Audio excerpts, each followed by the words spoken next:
Tadalo et non Najako et bienvenue dans la bibliothèque de Crow. Dans cette série, comme je l'ai déjà dit auparavant, je vais vous dire mes ressentis et mes avis sur un animé slash manga.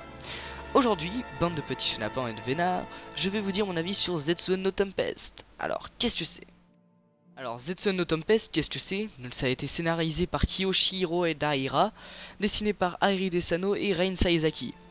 Ça a été produit par les studios Bones et il est sorti 10 tomes au Japon et 10 tomes en France, mais cette fois-ci c'était nommé The Civilization Blaster si je me trompe pas, ou Blaster, ouais Blaster. Mais on va pas en parler de ça car tout simplement j'ai pas d'argent pour les acheter et voilà. Donc il y a 24 animés dans cet épisode et je vais vous présenter le scénario maintenant. Alors, le scénario. Dans cette histoire qui se déroule à Tokyo, nous allons suivre les aventures de Yoshino et Fuwa Mahiro. Fuwa Mahiro ayant perdu sa sœur un an auparavant qui fut assassinée dans l'actualité de cette histoire, il disparut 2 semaines laissant seul son ami Yoshino. Yoshino qui lui se rendait sur la tombe de sa petite amie secrète, qui est en réalité la sœur de Mahiro, se fut attaqué par une organisation qui est en fait le gouvernement. Ce gouvernement et cette organisation essayent de lutter contre un arbre qui crée des fruits et ces fruits, quand ils apparaissent, ça crée une maladie de fer. Donc Mahiro apparaît tout d'un coup pour sauver son ami Yoshino. Il apparaît par les airs, donc il utilise des pouvoirs car en fait il était entré en contact avec une sorcière qui lui a donné le moyen d'utiliser ses pouvoirs. Cette sorcière est la princesse d'un clan, je sais même plus le clan, c'est Kusarame, un truc genre. Et ce clan a envoyé cette sorcière dans une île déserte pour pas qu'elle empêche elle n'empêche pas la création de l'arbre de la destruction. Voilà, c'est un petit peu chelou. Et donc du coup, elle a donné ses pouvoirs à Mahiro pour qu'il puisse... Enfin, elle a pas donné ses pouvoirs, mais elle a donné des talismans qui permettent de faire du pouvoir. Mais en fait, c'est un humain normal, il a pas de pouvoir spécial. Et du coup, ils doivent sauver le monde. Mahiro veut savoir qui a tué sa sœur et le défoncer à coups de pelle. Donc c'est à peu près ça pour le scénario. Alors, le scénario est juste putain de bien, assez original, même si sauver le monde s'est vu 15 fois et des bananes. Son enthousiasme à sauver sa sœur, Mahiro, ça dérange un... Moi ça m'a dérangé un peu, mais après voilà, c'est plutôt attachant et ça admet un point positif dans le manga. Ensuite, ce manga admet un parallélisme. Cette fois, ce n'est pas un triangle étranger, un parallélisme entre manga et pièce de théâtre, avec plusieurs citations et scènes. Les 4 personnages principaux, Yoshino, Akaze et Aika, jouent un rôle d'acteur. Cela rend vraiment un théâtral tout au long de l'animé. Donc, tout au long de l'animé, nous allons être tentés aussi par 2 fins possibles à cette histoire. Donc, soit une tragédie que Mahiro présente avec des citations des tragédies de Hamlet, ou une bonne fin avec la tempête de Shakespeare qui est représentée par Yoshino. Il y a pas mal d'actions, même si la plupart des conflits sont aussi réglés par des débats de confrontation psychologique. Et oui, car c'est un petit peu compliqué, mais malgré s'il y a quand même pas mal de combats, il y a aussi pas mal de confrontations psychologiques.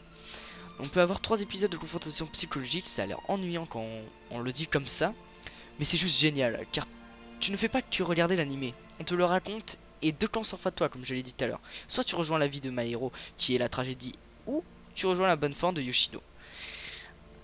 Et ça c'est bien. Bon, moi j'ai choisi le côté Yoshino parce que bon, voilà, la tragédie c'est pas trop mon truc, tout ça. Bref. Et en fait, donc les citations sont vraiment bien et ça montre leur trait de caractère. Aika, même étant morte, est tellement bien décrite par les 2 protagonistes qu'on dirait même qu'elle est encore vivante. Elle joue un rôle important, un rôle essentiel plutôt, dans le manga, et elle est la base de toute l'anime ainsi que toute l'intrigue.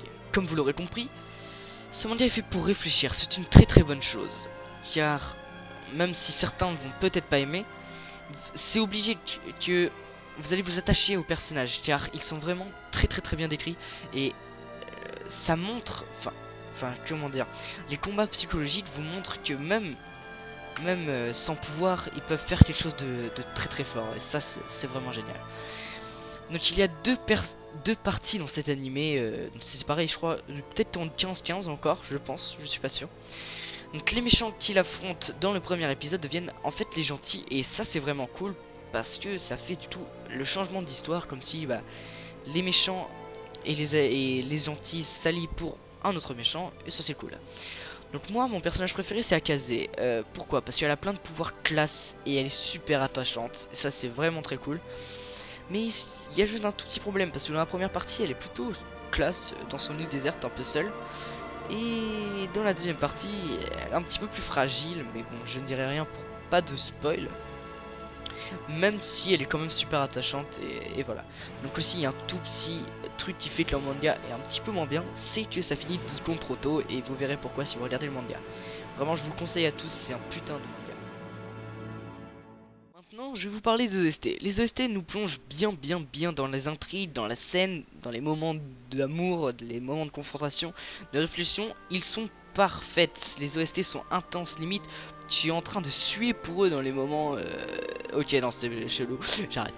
L'opening est pas trop mal, même si on aurait pu avoir mieux, et ça franchement c'est quand même pas mal. Et c'est un très bon point pour l'anime. Le graphisme est très beau, vraiment rien à redire et bien pensé. C'est même impressionnant, mais j'ai quand même préféré l'Ultichrone. Je suis désolé, même si les gens n'aiment pas vraiment, pas forcément l'Ultichrone, le graphisme est juste génial sur l'Ultichrone, on peut rien dire. Alors cette fois je noterai comme d'habitude, donc pour les OST cette fois j'ai mis 3 sur 5 parce que les OST, bon comme je l'ai dit, ils sont bien mais c'est pas non plus, c'est pas comme Ultichrone ou Tuband, voilà. Les personnages j'ai mis 5 sur 5 parce que vraiment leur jeu d'acteur, tout ça, le parallélisme entre théâtre et manga, c'est waouh. Voilà. Le scénario j'ai mis 4,5 sur 5 parce qu'il y a quand même le fait de sauver le monde et le vengeance qui m'ont un petit peu déçu, mais après c'est juste mon avis. Parce que moi je ne généralise pas et c'est juste pour moi, pour mon classement personnel. Et le design j'ai mis 4 sur 5, donc ça fait une note de 16,5 sur 20. Donc c'est la meilleure note que j'ai mis à un manga, même si c'est pas mon manga préféré. D'ailleurs je vais regarder tout de suite, je me dépêche, excusez-moi. Mais je l'ai classé je crois, attendez, parce que j'ai vu en tout 25 animés je crois. Et notre petit Zetsun Tempest, je l'ai placé à la 6ème position parce que bah voilà, c'est pas non plus des grosses fights et tout, mais la réflexion est juste géniale. Donc voilà, donc j'espère que cette vidéo vous a plu. En tout cas moi ça m'a fait plaisir de la tourner. Ensuite j'espère que vous avez vu que j'avais fait des efforts sur le texte et tout, et j'espère que vous le noterez en commentaire. Et voilà, donc je vous aime, bisous.